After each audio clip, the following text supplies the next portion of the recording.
Recording in progress. Shri गणेशाय नमः। श्री हरि। संक्षिप्त स्कंद पुराण। कमठ द्वारा शरीर की उत्पत्ति, विनाश तथा जीव के परलोकवास का वर्णन। अतिथि बोले, वत्स, कमठ तुम्हारी बुद्धि तो वृद्धों की सी है। तुम बहुत अच्छा प्रतिपादन कर रहे हो। अब मैं तुमसे शरीर का लक्षण सुनना चाहता हूँ, उसे बताओ। कमठ ने कहा, विप्रवर, जैसा यह ब्रह्मांड है,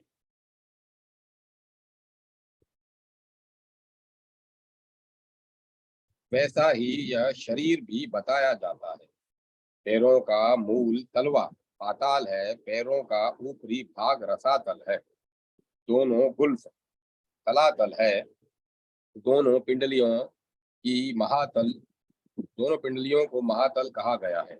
दोनों घुटने सुतल, दोनों उरु जांग तथा कटी भाग अतल लोक है। नाभि को भूलोक, उदर को भुवर लोक, वक्ष स्थल को स्वर्ग लोक, ग्रीवा को महरलोक और मुख को जन लोक कहते हैं। दोनों नेत्र तपोलोक हैं तथा मस्तक को सत्य लोक कहा गया है। जैसे पृथ्वी पर 7 द्वीप स्थित हैं, उसी प्रकार इस शरीर में 7 धातुएं हैं। उनके नाम सुनिए। त्वचा, रक्त, मांस, मेदा, हड्डी, मज्जा और वीर्य, ये 7 धातुएं हैं। शरीर में 360 हड्डियां हैं तथा 30,56,009 नाड़ियां बताई गई हैं।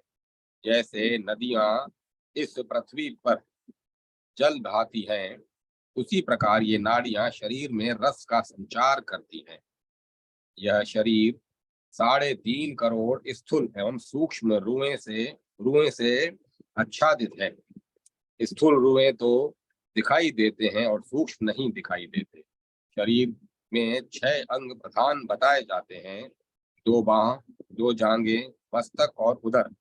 देह के भीतर 3.5 व्याम पुरुष की 3 आते हैं, स्त्रियों की आते 3 व्याम ही होती हैं।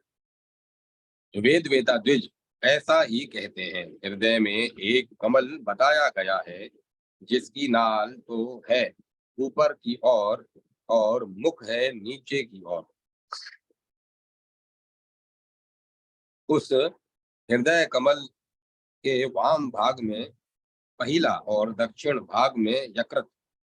शरीर में मज्जा, मेदा, वसा, मूत्र, पित्त, कफ, विष्ठा, रक्त तथा रस के गड्ढे हैं। इनका माप 2-2 अंजलि माना गया है।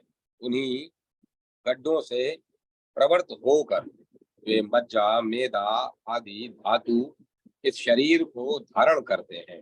इन गड्ढों के सिवाय शरीर में 7 शिवनी विशेष नाड़ी है।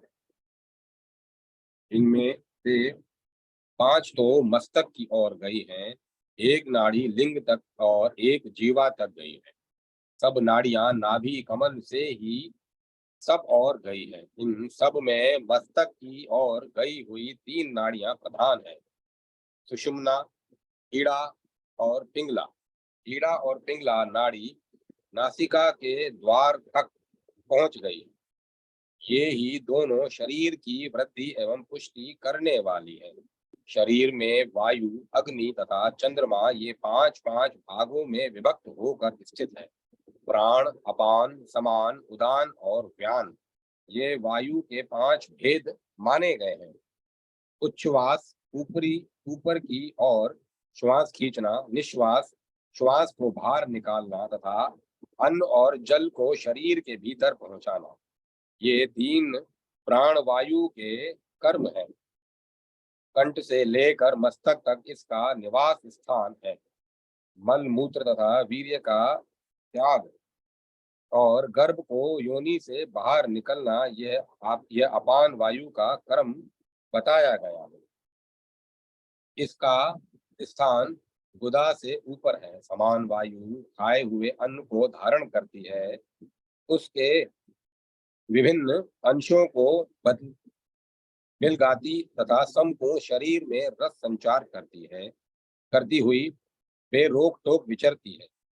वाक्य बोलना, उद्गार, कंठ के भीतर से कुछ निकालना और कर्मों के लिए सब प्रकार के प्रयत्न करना, ये उदान वायु के कार्य हैं। इसका स्थान कंठ से लेकर मस्तक तक है।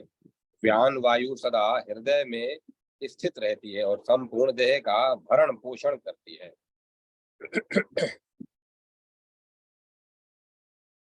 धातु को बढ़ाना, पीसना, लार आदि को निकालना तथा आंख के खोलने मीचने की क्रिया करना, ये सब व्यान वायु के कार्य हैं। पाचक, रंजक, साधक, आलोचक तथा भ्राजक, इन 5 रूपों में अग्नि इस शरीर के भीतर स्थित है। पाचक अग्नि सदा पक्वाशय से में स्थित होकर खाए हुए अन्न को पचाती है। रंजक अग्नि आमाशय में स्थित होकर अन्न के रस को रंग कर रक्त के रूप में परिणत परिणत कर देती है। साधक तीन हृदय में साधक अग्नि हृदय में रखकर बुद्धि और उत्साह आदि को बढ़ाती है। साधक अग्नि हृदय में रहकर बुद्धि और उत्साह आदि को बढ़ाती है। आलोचक अग्नि नेत्रों में निवास करके रूप देखने की शक्ति बढ़ाती है और राजक अग्नि त्वचा में स्थित होकर शरीर को निर्मल एवं कांतिमान बनाती है। क्लेदक, बोधक, तर्पण, श्लेषण तथा आलंबक, इन 5 रूपों में चंद्रमा का शरीर के भीतर निवास है। क्लेदक चंद्रमा पक्वाशय में स्थित होकर प्रतिदिन खाए हुए अन्न को गलाता है। बोधक रसनेन्द्रिय में रहकर मधुर आदि रसों का अनुभव कराता है। तर्पण चंद्रमा मस्तक में स्थित होकर नेत्र आदि इंद्रियों की तृप्ति एवं पुष्टि करता है, इसीलिए इसका नाम तर्पण है। श्लेषण सब संधियों में व्याप्त होकर उन्हें परस्पर मिलाए रखता है तथा आलंबक चंद्रमा हृदय में स्थित हो शरीर के सब अंगों को परस्पर अवलंबित रखता है। इस प्रकार वायु, अग्नि तथा चंद्रमा ने इस शरीर को धारण कर रखा है। इंद्रियों के छिद्र, रोमकूप तथा उदर का अवकाश भाग, ये सब आकाश जनित है। नासिका, केश, नख, हड्डी, धीरता, भारीपन, त्वचा, मांस, हृदय, गुदा, नाभि, मेदा, यकृत, मज्जा, आंत, आमाशय, शिरा, स्नायु तथा पक्वाशय, इन सब को वेद वेता विद्वानों ने पृथ्वी का अंश बताया है। नेत्रों में जो श्वेत भाग है वह कफ से उत्पन्न होता है और काला भाग वायु से पैदा होता है। श्वेत भाग पिता का तथा काला भाग माता का अंश है। नेत्रों में 5 मंडल होते हैं। पहला पहला पश्चिम मंडल, दूसरा चरम मंडल,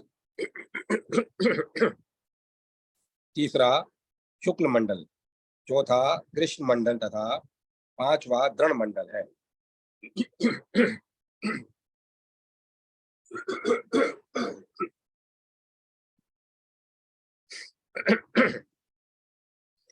नेत्र के 2 भाग और हैं, उपांग और अपांग।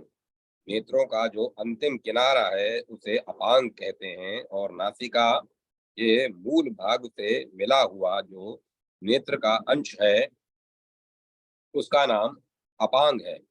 दोनों अंडकोश, मेदा, रक्त, कफ और माग, इन 4 धातुओं से युक्त होते इन 4 धातुओं से युक्त बताए गए हैं।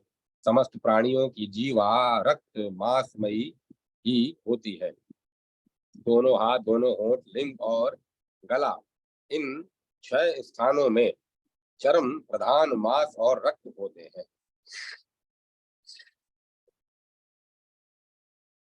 इस प्रकार इन 7 धातुओं के बने हुए 25 तत्व युक्त शरीर में जीव निवास करता है।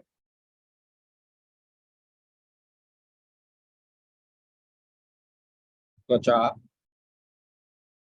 रक्त और मांस ये 3 माता के अंश से तथा मेदा, मज्जा और अस्थि ये पिता के अंश से उत्पन्न बताए गए हैं। इन्हीं 6 कोशों से इस शरीर का संगठन हुआ है। यह 5 भौतिक शरीर 5 भूतों से उत्पन्न होने वाले अन्न द्वारा जिस प्रकार पुष्टि को प्राप्त होता है, उसका वर्णन करता हूँ। देहधारी जीव पिंड, कौर तथा ग्रास के रूप में जो अन्न खाते हैं, उसे प्राणवायु पहले जलाशय में एकत्र करती है, फिर उस अन्न में प्रवेश करके अन्न और जल को पृथक पृथक कर देती है। जल को अग्नि के ऊपर रखकर अन्न को उसके ऊपर रखती है और स्वयं जल के नीचे स्थित हो धीरे धीरे अग्नि को उद्दीप्त करती है। वायु से उद्दीप्त हुई अग्नि जल को अत्यंत गर्म कर देती है।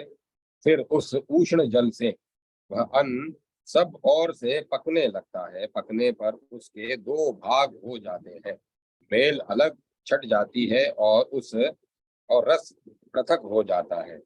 मल निकलने के बाहर मार्गों से वह छटी हुई मैल शरीर से बाहर हो जाती है। 2 कान, 2 आंख, 2 नाक, जीवा, दांत, लिंग, गुदा, नख और रोमकूप ये 12 मल के आश्रय है। शरीर की सभी नाड़ियां सब ओर से हृदय कमल में बंधी हुई है। व्यान वायु पूर्वोक्त अन्न रस को उन नाड़ियों के मुख में रख देती है।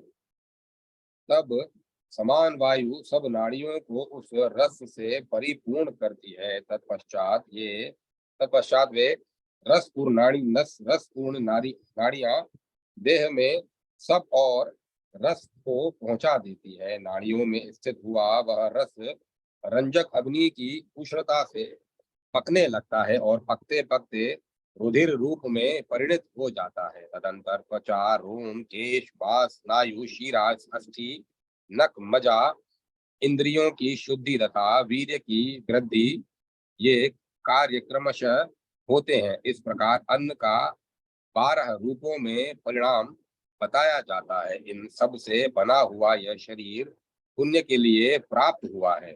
जैसे सुंदर रथ भार ढोने के लिए ही होता है, यदि वह भार न ढो सके तो केवल तेल लगाने आदि नाना प्रकार के यत्नों द्वारा रथ की रक्षा करने में क्या कार्य सिद्ध हो सकता है।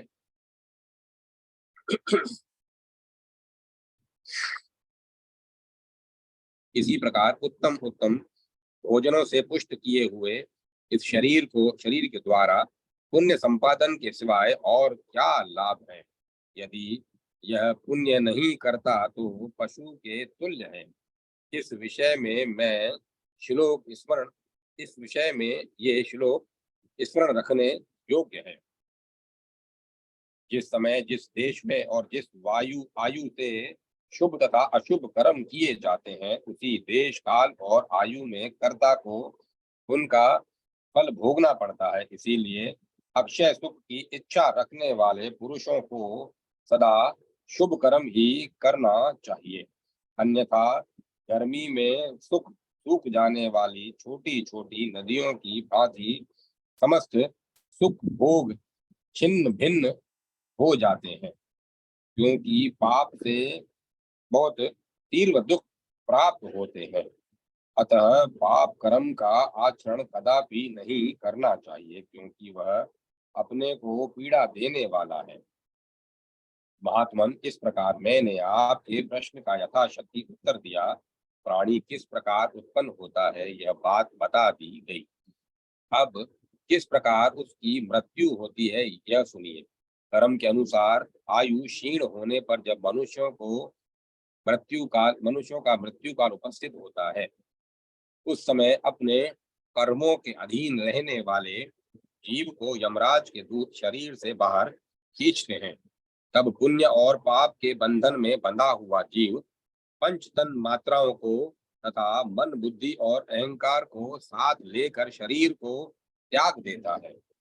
पुण्यात्मा पुरुषों के प्राण मुखमंडल में स्थित 7 छिद्रों के द्वारा बाहर निकलते हैं। पापियों के प्राण गुदा मार्ग से बाहर होते हैं और योगी पुरुषों के प्राण ब्रह्मरंध्र फोड़कर उदर्व लोक में गमन करते हैं। मृत्यु होने पर जीव उसी क्षण में अतिवाहिक शरीर धारण करता है। वह अंगूठे की कोर के बराबर होता है। उस शरीर का निर्माण अपने ही प्राणों से किया जाता है। उस आतिवाहिक शरीर में जब जीव स्थित हो जाता है तब यमराज के दूत उस देह को बांधकर बलपूर्वक यमलोक के मार्ग से ले जाते हैं। वह मार्ग तपे हुए भांड के समान गर्म किए हुए लोहे के गोले के सदृश तपी हुई बालू वाले स्थान की भांति तथा जलते हुए ताम्रपत्र के समान होता है। पृथ्वी से 86,000 योजन दूर यमराज की पुरी है, जहाँ यमदूत पापी जीव को घसीट कर ले जाते हैं। मार्ग में कहीं अत्यंत सर्दी पड़ती है, कहीं अत्यंत दुर्गम स्थान लांघना पड़ता है, कहीं भारी अंधकार छाया रहता है तथा कहीं अग्नि के समान मुख वाले कांक कंक जम्बुक मुख मक्खी डांस मच्छर तथा सांप और बिच्छू आदि जीव काट खाते हैं। उनके काटने पर जीव चीखता और चिल्लाता है परंतु मरता नहीं है। कहीं कहीं भयंकर राक्षस उसे खाते घसीटते और इधर उधर फेंकते हैं। कहीं तपी हुई बालू वाले अत्यंत भयंकर मार्ग से जलता हुआ पापी जीव ले जाया जाता है। यमपुरी में उस अत्यंत दुस्तर मार्ग को वह केवल 10 मुहूर्त 4 घंटे में पार करता है, परंतु उतना ही समय वह 1 वर्ष के बराबर बड़ा भारी समझता है। उस मार्ग में पापी जीव को पिप और रक्त की धारा बहाने वाली भयंकर वैतरणी नदी पार करनी पड़ती है, जिसमें बाल ही शैवाल का काम करते हैं। यमलोक में पहुंचने पर यमदूत पापी मनुष्य को ले जाकर यमराज के सामने खड़ा कर देते हैं। पापात्मा जीव काल और अंतक आदि से घिरे हुए यमराज को बड़े भयंकर रूप में देखता है तथा पुण्यात्मा पुरुष यमराज को परम शांत सौम्य रूप में दर्शन पाता है। मनुष्य ही यमलोक में जाते हैं, दूसरे प्राणी नहीं।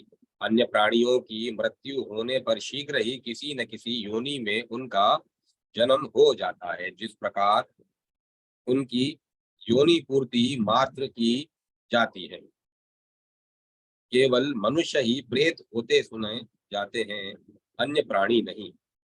धर्मात्मा पुरुष यमलोक में जाने पर यहाँ पूजित होता है और पापी जीव बंधन में डाला जाता है। विप्रवर, धर्मात्मा पुरुष जिस प्रकार परलोक में जाते हैं उस मार्ग का वर्णन करता हूँ, जो इस लोक में बगीचा और वृक्ष का दान करते हैं। वे फल और फूल वाले वृक्षों की छाया से होकर सुखपूर्वक यात्रा करते हैं। इसी प्रकार जो छत्र दान करने वाले मनुष्य हैं, वे भी छाया में ही सुख से जाते हैं। उपान जूता आदि दान करने वाले सवारी से यात्रा करते हैं। कुआ और पोखरा खुदाने वाले प्यास की पीड़ा से रहित होकर जाते हैं। सवारी शैया और आसन देने वाले लोग विमानों पर बैठकर जाते हैं। जो लोग भोजन दान करने वाले हैं, वे लोग भक्ष्य भोज्य से भली भांति तृप्त होकर यात्रा करते हैं। दीप दान करने वाले उजाले में जाते हैं। गोदान करने वाले वैतरणी नदी को सुख से पार करते हैं, जो जन्म से ही लेकर जीवन भर भगवान सूर्य, भगवान शिव अथवा भगवान विष्णु की पूजा करते हैं, वे यमदूतों से पूजित होकर भगवान के धाम में जाते हैं। भूमि, गौ, सोना, लोहा, तेल, रुई, नमक और सप्त धान्य दान करके मनुष्य सुख पूर्वक परलोक की यात्रा करते हैं। चित्रगुप्त यमलोक में गए हुए पापी और पुण्यात्मा पुरुषों की सूचना यमराज को देते हैं। फिर वह 1 वर्ष तक प्रेत लोक में निवास करता है। उसी वर्ष में उसे भोग देह की प्राप्ति होती है। भाई बंधु जो जल युक्त कुंभ दान और अन्न आदि दान करते हैं, उसे ही वह प्रतिदिन खाकर पुष्ट होता है। उसने पहले भी जो अन्न आदि का दान कर रखा है, वह भी यमलोक में उसके पास स्वयं उपस्थित हो जाता है। जिसने स्वयं कुछ दान नहीं किया तथा जिसके लिए दूसरा कोई अन्नदाता और जलदाता नहीं है, वह यमलोक में भूख और प्यास से पीड़ित होता है। भाई बंधुओं द्वारा किया हुआ जलदान उसके पास नदी होकर पहुंचता है, जिसके लिए यह षोडश श्राद्ध पूर्वक प्रति मासिक श्राद्ध नहीं किया जाता, वह प्रेत योनि से मुक्त नहीं होता। प्रेत लोक में मनुष्यों के दिन के बराबर ही दिन होता है, इसीलिए प्रेत को प्रतिदिन 1 वर्ष तक अन्न देना चाहिए। यमलोक में सर्दी आदि और धूप के कष्ट से युक्त पापात्मा पुरुष ही रक्षा क्षमाशानिक नाम वाले भयंकर यमदूत करते हैं। जैसे इस लोक में भी कठोर पुरुष बंधन में पड़े हुए किसी कैदी की रक्षा करते हैं, जिसके लिए षोडश श्राद्ध पूर्वक प्रेत पिंड नहीं दिए जाते, उसका कई युगों के बाद भी प्रेत योनि से उद्धार नहीं होता। प्रेत पिंड देने के पश्चात जब भाई बंधु 1 वर्ष पूरा होने पर सपिंडीकरण श्राद्ध का अनुष्ठान भली भांति कर देते हैं, तब जीव का भोग शरीर पूर्णता को प्राप्त हो जाता है। पापात्मा जीव भयंकर शरीर प्राप्त करता है और धार्मिक पुरुष को परम उत्तम दिव्य रूप की प्राप्ति होती है। तदंतर जीव अपने कर्म के अनुसार स्वर्ग या नरक में जाता है। रौरव आदि नरक पाताल तल में स्थित है। देवता आदि पुण्यात्मा स्वर्ग लोक के ऊपर सत्य लोक तक निवास करते हैं। इतिहास, पुराण, वेद तथा स्मृतियों में जो पुण्य कर्म विहित है, उससे स्वर्ग की प्राप्ति होती है। उसके विपरीत पाप करने से नरक होता है। स्वर्ग हो या नरक, वहां भी मनुष्य अपने कर्मों के अनुरूप नियत समय तक ही निवास करता है। वर्ष के पहले ही जिसका सपिंडीकरण श्राद्ध कर दिया जाता है, उसका भी प्रेतत्व 1 वर्ष तक अवश्य रहता है। जिन्होंने अश्वमेध आदि 3 यज्ञों द्वारा यजन किया अथवा ब्रह्मा, विष्णु और शिव इन 3 देवताओं की पूजा की हो, या जो सम्मुख हृदय युद्ध में मारे गए हों, वे कभी प्रेत लोक में नहीं जाते। केवल पुण्य से एकमात्र स्वर्ग की प्राप्ति होती है और केवल पाप से एकमात्र अंधकार पूर्ण नरक में जाना पड़ता है। पाप और पुण्य दोनों के अनुष्ठान से मानव स्वर्ग और नर्क दोनों में जाता है। उसी के अनुसार उसको शरीर भी प्राप्त हो जाता है। विप्रवर, जन्म, मृत्यु और परलोकवास आपके इन 3 प्रश्नों को लेकर जैसी कि मेरे पिता ने मुझे शिक्षा दी है, आपसे निवेदन किया। अब और आप क्या सुनना चाहते हैं, उसे भी कहूंगा। पाप कर्मों के फल, जयादित्य की स्तुति और महिमा। अतिथि बोले, कमठ, तुमने शास्त्रीय मत का आश्रय लेकर परलोक का जो यह स्वरूप बतलाया है, वह वैसा ही है, इसमें तनिक भी संशय नहीं है। तथापि इस विषय में नास्तिक, पापाचारी तथा मंद बुद्धि मनुष्य संदेह करते हैं। उनका संदेह दूर करने के लिए तुम कर्मों के फल का निरूपण करो। किस किस पाप कर्म का कौन सा फल यही प्राप्त हो जाता है, तथा किस पाप के प्रभाव से मनुष्य किस रूप में जन्म लेता है, इन सब बातों को यदि तुम जानते हो तो बताओ। कमठ ने कहा, विप्रवर, इस विषय में मेरे पिता ने जो उपदेश दिया है और मेरे चित्त में जो विचार स्थित है, वह सब आपको बताऊंगा। आप स्थिर होकर सुनिए। ब्राह्मण की हत्या करने वाले मनुष्य को क्षय का रोग होता है। शराबी के दांत काले होते हैं। सोने की चोरी करने वाले का नख खराब होता है। गुरु पत्नी गामी के शरीर का चमड़ा खराब हो जाता है। इन सब के साथ संसर्ग रखने वाले पुरुष को ये सभी रोग होते हैं। ये 5 प्रकार के लोग महापातकी कहलाते हैं। जो साधु पुरुषों की निंदा सुनता है वह बहरा होता है। वह अपनी वह आप ही अपनी कीर्ति का बखान वह बहरा होता है। आप ही अपनी कीर्ति का बखान करने वाला पापी गूंगा होता है। गुरुजनों की आज्ञा का उल्लंघन करने वाला मनुष्य मिर्गी के रोग से पीड़ित होता है।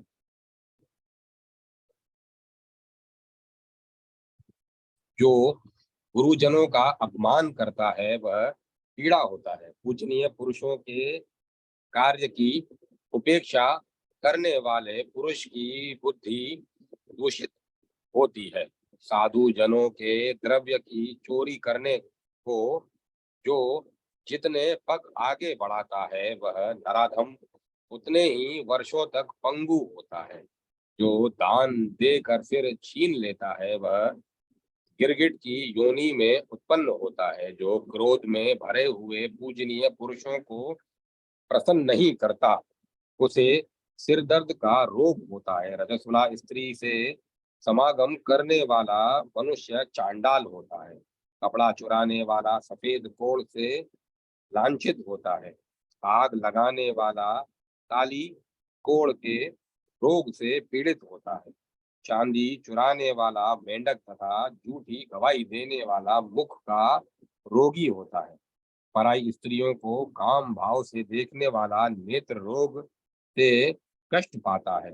कुछ देने की प्रतिज्ञा करके जो नहीं देता वह अल्पायु होता है। ब्राह्मण की वृत्ति का अपहरण करने वाला सदा सदा अजीर्ण रोग का रोगी और अधम होता है।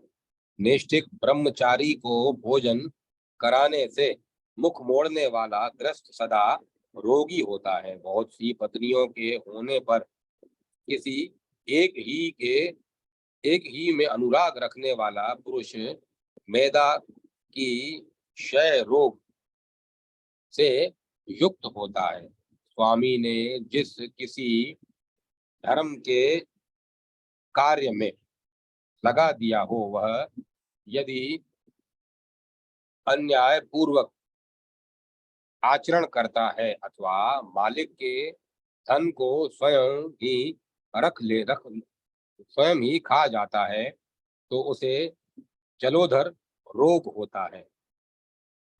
जो बलवान होकर भी किसी के द्वारा सताए जाते हुए दुर्बल की अपेक्षा करता है उसे बचाने की चेष्टा नहीं करता वह अंगहीन होता है। अन्न चुराने वाला भूख से पीड़ित रहता है। व्यवहार में पक्षपात करने वाला मनुष्य जीवा के रोग से युक्त होता है। जो धर्म के कार्य में लगे हुए मनुष्य को उससे मना कर देता है वह पत्नी वियोगी होता है। जो अपनी ही बनाई हुई रसोई में सबसे पहले स्वयं भोजन करता है उसके गले में रोग होता है। पंच यज्ञों का अनुष्ठान किए बिना ही भोजन करने वाला मनुष्य गांव का सुअर होता है। पर्वों के दिन मैथुन करने वाले को प्रमेह का रोग होता है। अर्ध संकट में पड़े हुए मित्र बंधु स्वामी तथा प्रिय सेवकों का परित्याग करके उनकी ओर से मन को हटा लेने वाला निर्दय मनुष्य सदा जीविका के लिए कष्ट पाता रहता है। जो माता पिता गुरु और स्वामी की छल से सेवा करता है वह बड़े कष्ट में से धन पाकर भी उससे वंचित हो जाता है। जो विश्वास रखने वाले पुरुष के धन को हड़प लेता है वह सदा दुखों का भागी होता है। जो धार्मिक पुरुष के प्रति शुद्रता पूर्ण बर्ताव करता है वह बोना होता है। जो दुबले बैल को हल या गाड़ी में जोतता है उसकी कमर में मकड़ी का रोग होता है। गाय की हत्या करने वाला जन्म से ही अंधा होता है। गौओं को दुख देने वाला मनुष्य पशु से रहित होता है। जो मारने आदि के द्वारा गौओं के प्रति निर्दयता का परिचय देता है वह मार्ग में कष्ट भोगता है। सभा में पक्षपात करने वाले को गलगंड का रोग होता है। सदा क्रोध करने वाला चांडाल होता है। चुगली खाने वाले मनुष्य के मुंह में सदा दुर्गंध आती है। बकरी बेचने वाला मनुष्य बहेलिया होता है।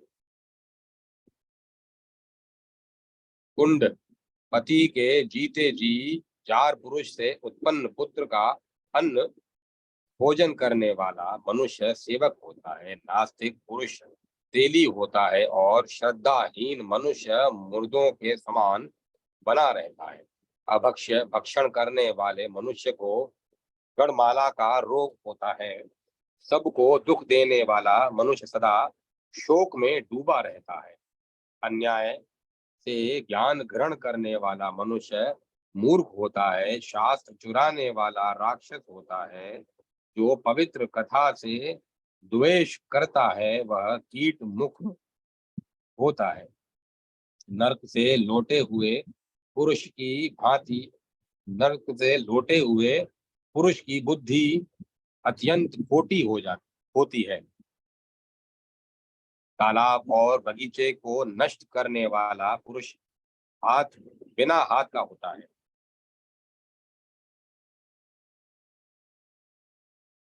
व्यवहार में छल का सहारा लेने वाला मनुष्य अपने सेवकों से मारा जाता है। पराई स्त्री से रति करने वाला पुरुष सदा प्रमेह रोग से पीड़ित रहता है। खोटा वेद वात का रोगी होता है। गुरु पत्नी गामी मनुष्य कोढ़ी होता है। पशुओं से मैथुन करने वाला भी प्रमेही होता है। अपने गोत्र की स्त्री से मैथुन करने वाला संतानहीन होता है। माता बहन और पतोहू से संभोग करने वाला मनुष्य नपुंसक होता है। कृतघ्न मनुष्य को समस्त कार्यों में असफलता प्राप्त होती है। ब्राह्मण, इस प्रकार मैंने आपसे पापियों का लक्षण संक्षेप में बताया है। संपूर्ण लक्षणों का वर्णन करने में तो चित्रगुप्त भी मोहित हो सकते हैं। ये नरकों से भ्रष्ट हुए पापात्मा सहस्त्रों योनि की यातनाएं भोग कर अंत में उपर्युक्त चिन्हों से युक्त मनुष्य के रूप में उत्पन्न होते हैं। जो धर्म को नहीं मानते हैं तथा जो दुर्व्यसनों से पराजित है उन शेष पापियों को अनुमान से ही जानना चाहिए। जिनका पाप नष्ट हो गया है अथवा जो स्वर्ग से लौटे हैं वे समस्त दुर्व्यसनों से मुक्त होकर एकमात्र धर्म का आश्रय लेते हैं। इस विषय में ये श्लोक स्मरणीय है। धर्म और दान से सुख प्राप्त होता है और अधर्म से दुख की उत्पत्ति होती है। अतः सुख के लिए धर्म का आचरण करें और पाप को सर्वथा त्याग दें।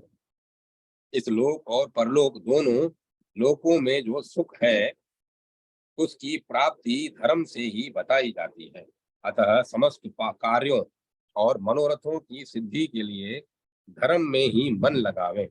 मनुष्य 2 घड़ी भी पुण्य कर्म करते हुए ही जिए, अभय लोक विरोधी कर्म के साथ कल्प भर भी जीने की इच्छा न रखे। विप्रवर, आपने जो कुछ पूछा है उसका मैंने अपनी शक्ति के अनुसार वर्णन किया है। यह अच्छा कहा गया है, यह अच्छा कहा गया हो या नहीं, उसके लिए आप क्षमा करें। अब और क्या कहूँ। नारद जी कहते हैं, 8 वर्ष के बालक कमठ का यह भाषण सुनकर भगवान सूर्य अत्यंत विस्मित एवं बहुत प्रसन्न हुए। उन्होंने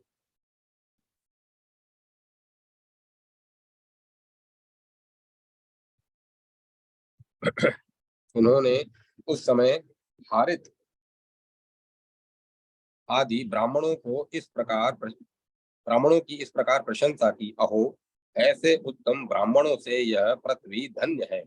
भगवान प्रजापति भी धन्य है, जिनकी मर्यादा का इन श्रेष्ठ ब्राह्मणों द्वारा पालन हो रहा है।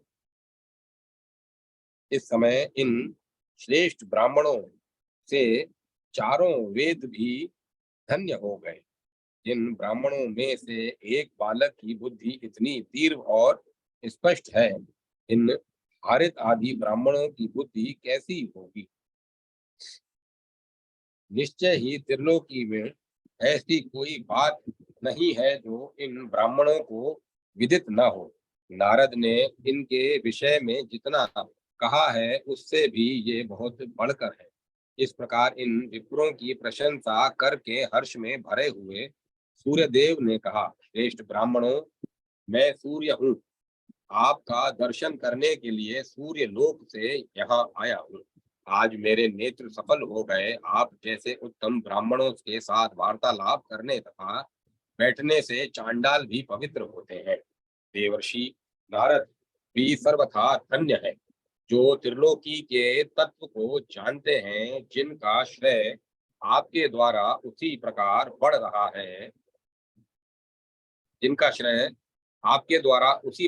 रहा है, जैसे वे ध्रुति योनि योग में किए हुए दान का पुण्य बढ़ता है। मैं अपने मन और बुद्धि को एकाग्र करके आप सब लोगों को प्रणाम करता हूँ, क्योंकि तप विद्या और सदाचार ही बड़प्पन का प्रधान कारण है। देवताओं का संसर्ग निष्फल नहीं होता, इसीलिए मुझसे कोई वर मांगिए, मैं उसे आप लोगों को दूंगा। भगवान सूर्य की यह बात सुनकर वे श्रेष्ठ ब्राह्मण बहुत प्रसन्न हुए। उन्होंने पाक अर्घ्य, स्तुति और चंदन से अत्यंत भक्ति पूर्वक सूर्य देव का पूजन किया और मंडल ब्राह्मण आदि जपनीय मंत्रों का उच्चारण करते हुए उनकी इस प्रकार स्तुति की। आदित्य आपकी जय हो, स्वामिन आपकी जय हो, भानु आपकी जय हो, निर्मल प्रकाश स्वरूप आपकी जय हो, वेदों के पालक देवानाथ सूर्यदेव आपकी जय हो। आप हमारा उद्धार करें। ब्राह्मणों के सबसे प्रधान देवता आप ही हैं। ब्राह्मण सृष्टि सूर्यमयी ही है। आपकी कृपा दृष्टि पड़ने से हमारा यह स्थान अत्यंत पवित्र हो गया। जो हमारे वेदाध्ययन सफल आज हमारे वेदाध्ययन सफल हो गए। आज हमें अपने समस्त पुण्य कर्मों का फल मिल गया। गौपते, आपका संग पाकर आज हमारा यह ग्रह सफल हो गया। यदि यदि आप हमें वर देना चाहते हैं तो हम यही मानते हैं कि आप हमारे इस स्थान का कभी परित्याग न करें। भगवान सूर्य बोले, क्योंकि आप लोगों ने पहले जयादित्य कहकर मेरा स्तुति किया है, इसीलिए मैं जयादित्य नाम से विख्यात होकर सदा इस स्थान में निवास करूंगा।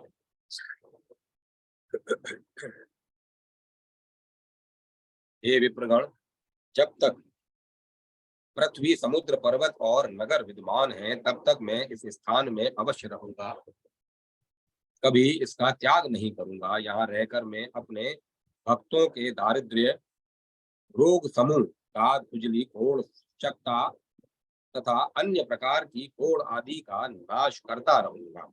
जो मानव यहाँ प्रतिष्ठित हुए मेरे श्री विग्रह का पूजन करेगा, उसकी उस पूजा को मैं ग्रहण करूंगा।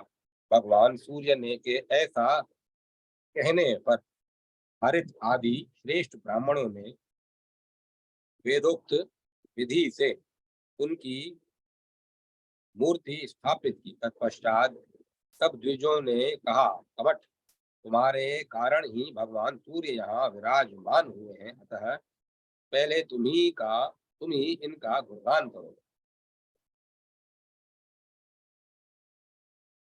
ब्राह्मणों के ऐसा कहने पर वक्ताओं में श्रेष्ठ कमठ ने जयादित्य को प्रणाम करके इस महास्तोत्र का दान किया। आदिदेव, आदिदेव, आपके यथार्थ रूप का साक्षात्कार नहीं, केवल यजुर्वेद के मंत्र के में श्रवण हुआ है। ज्ञानी जन ऐसा ही कहते हैं। परा, पश्यंती, मध्यमा और बेखरी, इन चार प्रकार की वाणी सदा आपसे दूर ही दूर रहती है, आप तक पहुंच नहीं पाती। तथापि मैं इतना दृष्ट हूँ कि स्वार्थ की कामना लेकर आपका स्तवन करता हूँ। प्रभु, मेरे इस अपराध को क्षमा करें। देव, मार्तंड, सूर्य, अंशु, रवि, इंद्र, भानु, भग, आर्यमा, स्वर्ण रेता, दिवाकर, मित्र और विष्णु, इन 12 नामों से आप विख्यात है। द्वादशात्मन, आपको नमस्कार है। त्रिलोकी, आपका गर्भगृह है। संपूर्ण आकाश जलाधार अर्गा है। नक्षत्र समूह पुष्पमाला है तथा आप आकाश में स्थापित ज्योतिर्मय लिंग है। आपको नमस्कार है। आप देवताओं के देवता, अनाथों के नाथ, पालनीय जनों के पालक तथा दीनों पर दया करने वाले हैं। नेत्रों के भी नेत्र, दृष्टि शक्ति प्रदाता, मनुष्यों की भी बुद्धि, बुद्धि से परे तथा जीव के भी जीवन है।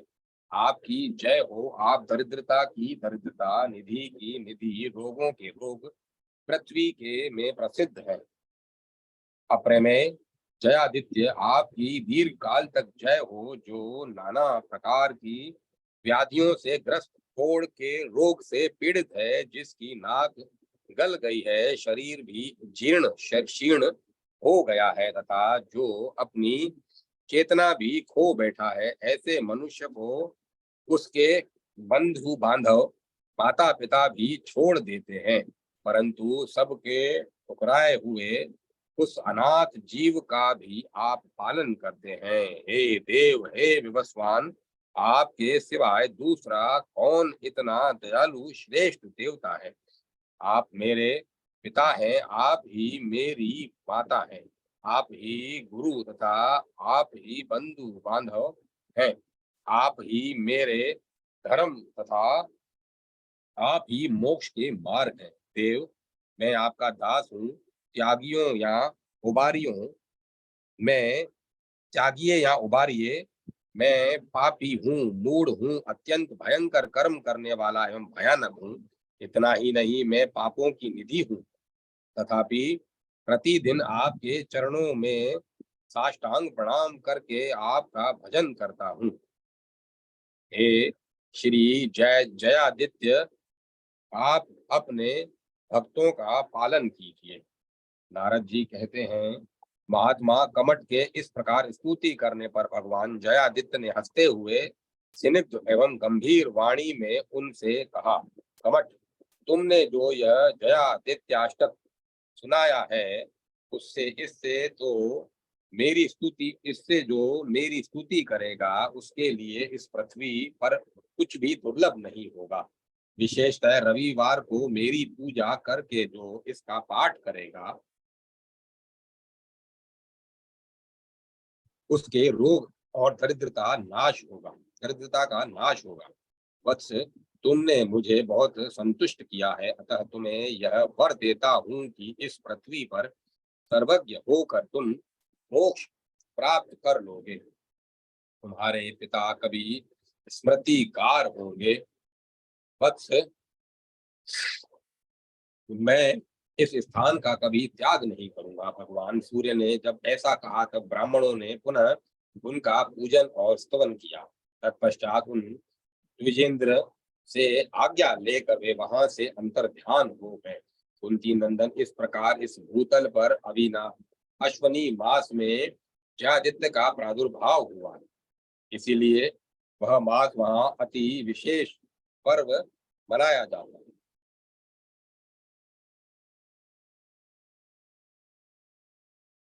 अश्विन मास में रविवार को कोटि तीर्थ में नहाकर जो जयादित्य का पूजन करता है वह बड़े भारी पुण्य फल को प्राप्त होता है।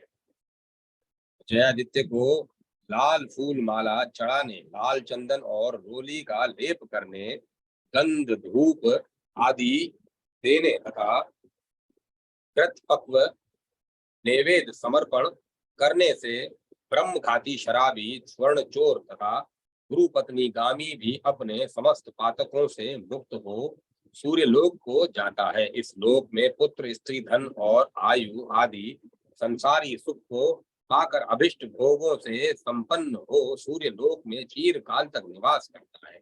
प्रत्येक रविवार को जयादित्य का दर्शन, कीर्तन और स्मरण भी सब रोगों की शांति करने वाला है। जो अनादि अनंत तेजो निधि एवं अव्यक्त देव भगवान सूर्य की भक्ति पूर्वक पूजा करते हैं वे रोग शोक से रहित सूर्य धाम में लीन होते हैं। अर्जुन, जो लोग सूर्य ग्रहण प्राप्त होने पर एकाग्र चित्त हो सूर्य कूप में स्नान करते हैं, प्रयत्न पूर्वक आहुति देते हैं तथा जयादित्य के आगे यथाशक्ति दान देते हैं, उनके पुण्य की कैसी महिमा है यह एकाग्रचित होकर सुनो। कुरुक्षेत्र, प्रभास, पुष्कर, काशी, प्रयाग और नैमिषारण्य में जो पुण्य प्राप्त होता है वही पुण्य जयादित्य के प्रसाद से वे लोग वहां भी पा लेते हैं। ओम तत्सत। अब मैं कथा को विराम देता हूँ।